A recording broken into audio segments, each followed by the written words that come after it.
നീതി നഷ്ടപ്പെടുന്ന കാലത്ത്, അനീതി വാഴുന്ന കാലത്ത്, പണവും പത്രാസും അധികാര പദവികളുമെല്ലാം നീതിയെ അതിജയിച്ചുകൊണ്ട്, നീതിയെ തോൽപ്പിച്ചുകൊണ്ട് അനീതി ജയവേരി മുഴക്കുന്ന ഈ കാലത്ത്, വെനസ്ലേയും മറികടന്ന അനീതിയുടെ കാലത്ത് നീതിയുടെ ചൂട്ട് കത്തിച്ച് മനുഷ്യരോടൊപ്പം നിൽക്കാനാണ് മതം നമ്മോട് പറയുന്നത്.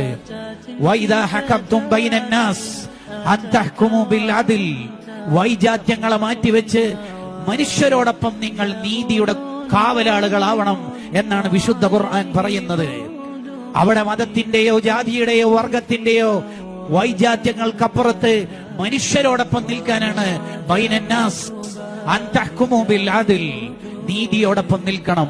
പണവും പത്രാസും അധികാരങ്ങളുമെല്ലാം അനീതിയുടെ ജയവേരി മുഴക്കുന്ന പുതിയ കാലത്ത് നമ്മളാണ് കാവലിരിക്കേണ്ടത് നീതിക്ക്.